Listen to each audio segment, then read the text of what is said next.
सच्चिदानंद सदगुरु साईनाथ महाराज की जय। ओम साई राम। मित्रों, आज का ब्लॉग आप सभी हमारे साईं परिवार के लिए विशेष लाभकारी और कल्याणकारी है, क्योंकि आज के ब्लॉग में अपने साईं परिवार के लिए बहुत ही विशेष उपाय लेकर के आए हैं। जब आप अपने जीवन काल में चारों तरफ से हताश, निराश और परेशान हो चुके हों और आपका किस्मत साथ ना दे रहा हो, आप पूरा एफर्ट कर रहे हो फिर भी आप असफल हो रहे हो, बिजनेस व्यापार में घाटा लग रहा हो, आपके युवा बच्चे बच्चियां अगर असफल हो रहे हो किसी कंपटीशन की तैयारी में, या आपके घर में जो आया हुआ धन भी है वह रोग दोष कलेश विकार में खर्च हो रहा है और मुकदमेबाजी में खर्च हो रहा है। पता चला कि जो पैसा आप कमा रहे हैं वो निर्माणकारी कार्यों में ना खर्च होकर के विखंडनकारी कार्यों में खर्च हो रहा है और आपका जीवन एकदम बद से बदतर हो चुका है। ऐसे समयों में साईनाथ का यह उपाय आपके जीवन में रामबाण सिद्ध होगा। चारों तरफ से खुशखबरी आपको प्राप्त होगी, बाबा की कृपा आपके जीवन में बरसेगी। कैसे इस उपाय को किया जाए, क्या क्या चीजें लेना है, वह सब बताएंगे। लेकिन सबसे पहला चीज, आपको 4 बातें बाबा की याद कर लेनी है। ये 4 बातें अगर आप अपने जीवन में कंठस्थ करके धारण करके किसी भी उपाय को करेंगे तो जीवन में कभी निराश नहीं होंगे, कभी हताश नहीं होंगे, सफलता आपकी कदम चूमेगी। बाबा ने अपने जीवन काल में जो भी किया है मैं आपको दिखा देना चाहता हूं। साईं सच्चरित्र जब आप पढ़ते ना इस बुक को, तो देखिए अलग अलग व्यक्ति जो भी भक्त पढ़ते हैं उनका अपना अपना समझ होता है। जैसे आप कोई फिल्म देखने जाते हो तो कुछ लोग इंटरटेन के मकसद से जाते हैं, कुछ लोग जाते हैं कि यह फिल्म हमें मैसेज क्या दे रही है तो वो मैसेज को पकड़ते हैं, और कुछ लोग केवल फिल्म 3 घंटा 3.5 घंटा देखकर केवल इंटरटेन करने जाते हैं। तो यहाँ पर आप समझिए, अगर साईं सच्चरित्र को आप उस मैसेज के रूप में पकड़ रहे हैं कि यह साईं सच्चरित्र बाबा की जो लीलाएं वह हमें मैसेज क्या दे रहे हैं, वह संदेश क्या दे रहे हैं, हमें क्या करना चाहिए। तो इस साईं सच्चरित्र का जो इतिहास मुझे समझ में आया है वो मैं आपको बताऊं। 4 चीजें। प्रथम, श्रद्धा और सबूरी के साथ अपने परमात्मा के श्री चरणों में शरणागत होना। प्रथम चीज, आप इसको जब साईं सच्चरित्र आप पढ़ेंगे तो आपको यही शिक्षा देती है।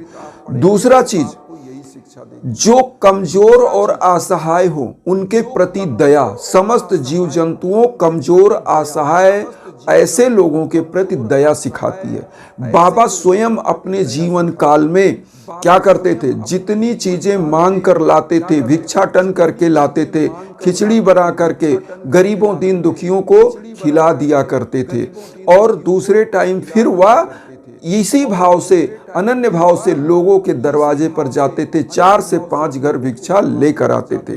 तो दूसरा भाव ये क्या हुआ, दूसरी बात कि बाबा कहते थे कि गरीबों दीन दुखियों के प्रति दया, और जो आप कमा रहे हैं उसके दशांश का दान। हमारे हिंदू परंपरा में दशांश की दान, सबसे कम दान की बात कही गई, दशांश की दान। आप 100 रुपए कमाते हो, अगर उसका 10 रुपए दान करते हो तो आपका जो 90 रुपए है ना, वो 90 अरब खरब के बराबर हो जाएगा, क्योंकि वह धर्म की पूंजी बन जाएगी।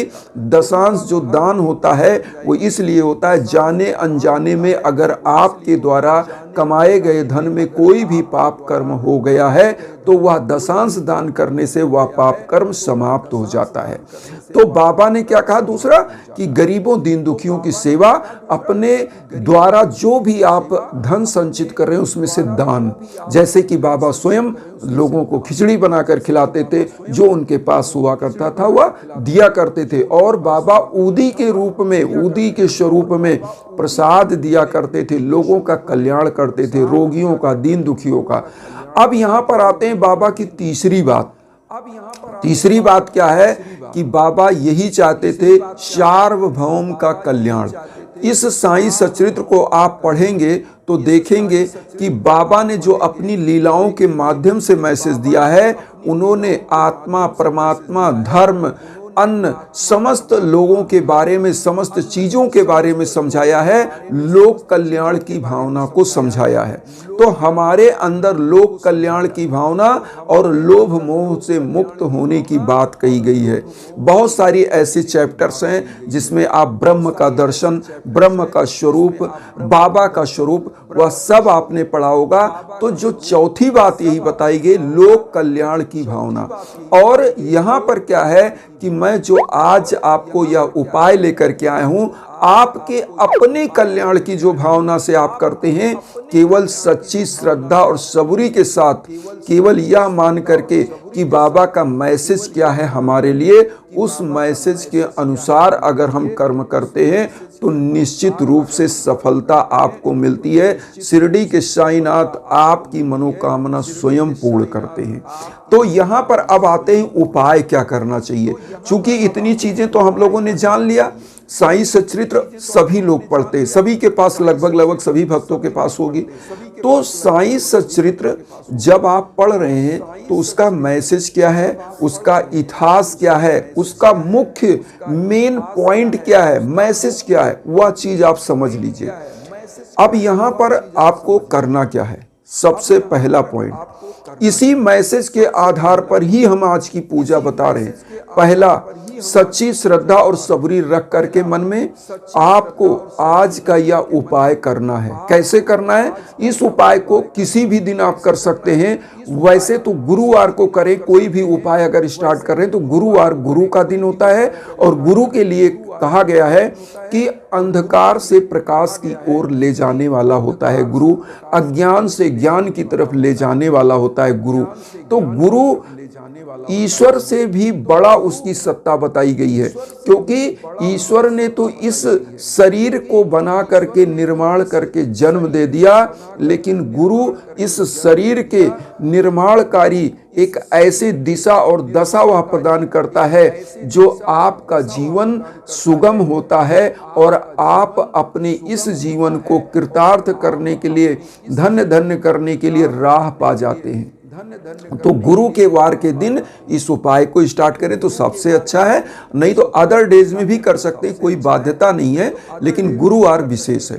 तो आपको सच्ची श्रद्धा सबूरी रख करके गुरुवार के दिन आपको करना क्या है। मान लीजिए आपके जीवन काल में आपका कोई बच्चा है जो सफल नहीं हो पा रहा है, कंपटीशन की तैयारी कर रहा है, आपके घर में बिजनेस व्यापार है, मंदा चल रहा है, घाटा लग रहा है, आप बहुत अच्छा इन्वेस्टमेंट कर रखे हैं, अच्छे लोकेशन पर है, फिर भी आपको जो है सफलता नहीं मिल पा रही बिजनेस व्यापार में। आपके घर परिवार में सदैव कलह का वातावरण बना हुआ है, पैसा कहाँ जो आ भी रहा है वो कहाँ जा रहा है, रोग दोष में जा रहा है। तो ऐसे समयों में आपको करना क्या है, गुरुवार को आपको क्या करना है, अपना संकल्प लेना है। संकल्प किस रूप में, मैंने आपको बताया।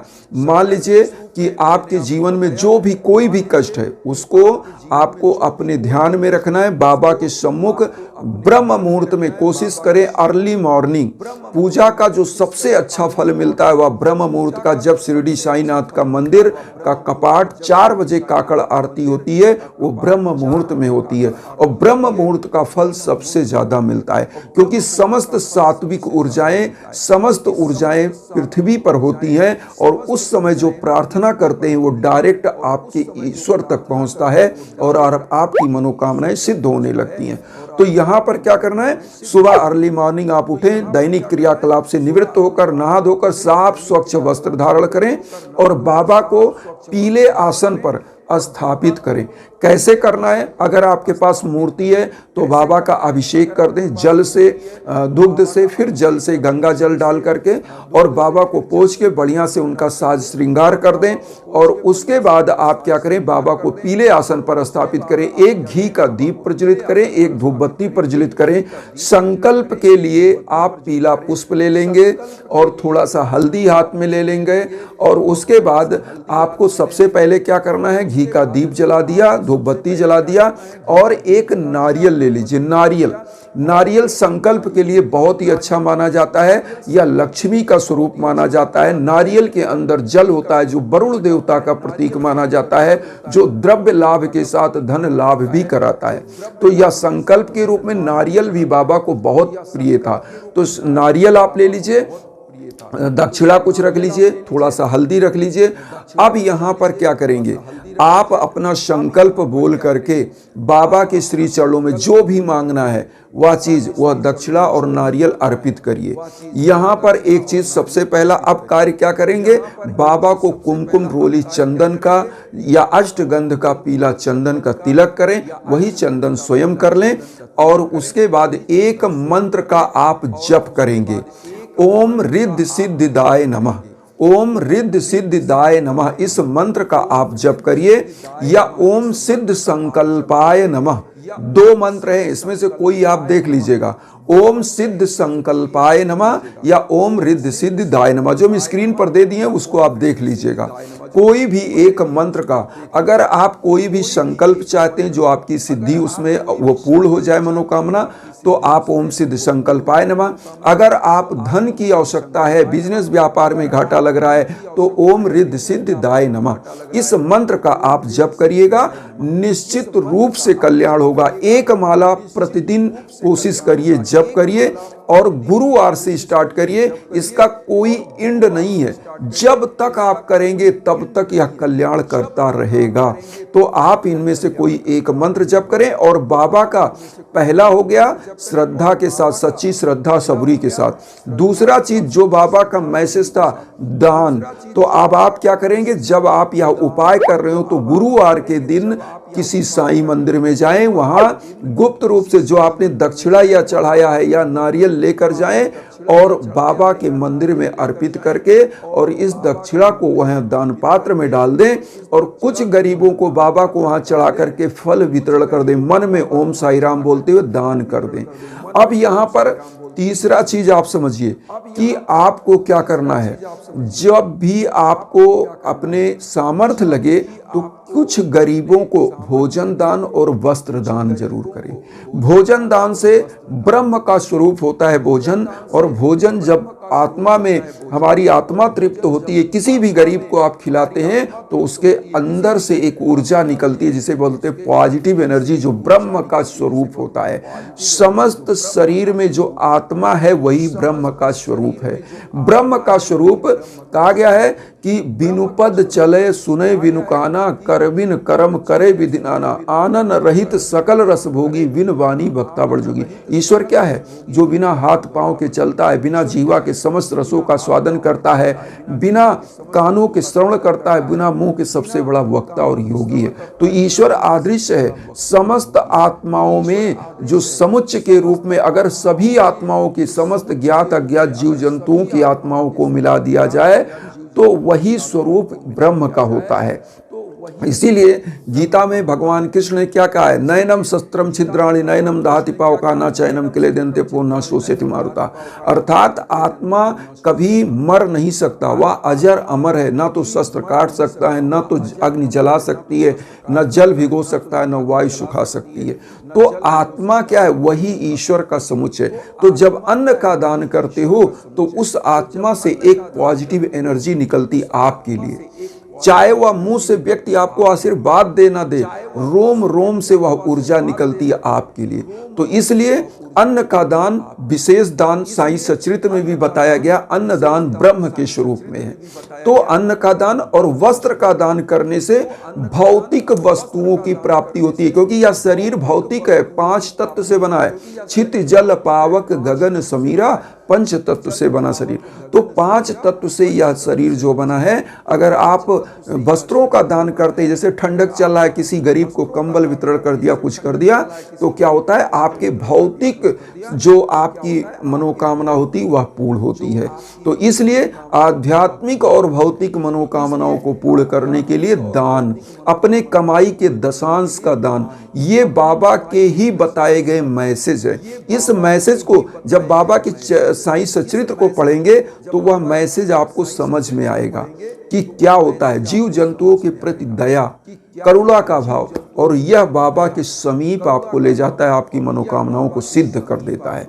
तो बाबा का प्रतिदिन आप जो मैंने बताया मंत्र वह जप करिए, बाबा को नैवेद्य भोग लगाइए और फूल पुष्प चढ़ाइए, उसके बाद धूप दीप दिखाइए और 1 लोटा जल रखिए, पूरे घर में छिड़किए और इस धूप दीप को दिखाइए। कोने कोने से नकारात्मक ऊर्जा दूर होगी, कल्याण होगा। इन्हीं भावनाओं के साथ एक चीज और कहेंगे, जब आपके जीवन में भीषणतम बाधाएं चल रही हो तो यज्ञ याजन हवन पूजन के लिए आप हमारे इंस्टाग्राम पर, हमारे व्हाट्सएप का नंबर भी अब हम दे रहे हैं, उस पर आप संपर्क कर सकते हैं। क्योंकि हमारा दोनों प्लेटफॉर्म, पहले हम व्हाट्सएप नंबर नहीं देते थे, बहुत सारी माताएं बहनें, बहुत सारे बंधु बांधव जो इंस्टाग्राम नहीं चलाते थे, उनके आग्रह पर अब मैं व्हाट्सएप का नंबर दे रहा हूं। तो आप दोनों प्लेटफॉर्म में किसी पर हो, इंस्टाग्राम व्हाट्सएप पर, तो आप मैसेज करिए, कॉल करिए। आपके नाम गोत्र पर जब संकल्प होकर यज्ञ याजन हवन होता है तो आप विश्व के किसी कोने में हो, आपका कल्याण होता है। इन्हीं भावनाओं के साथ एक चीज और कहेंगे कि वसुधैव कुटुंबकम की जो भावना हम लेकर चल रहे हैं, उसमें आप सभी लोग चैनल को सब्सक्राइब करके हमें भी अपना परिवार बनाइए। उन साईं भक्तों तक वीडियो को जरूर शेयर करिए जो किन्हीं कारणों से कष्ट में, दुख में। इसी भावना के साथ ओम साई राम।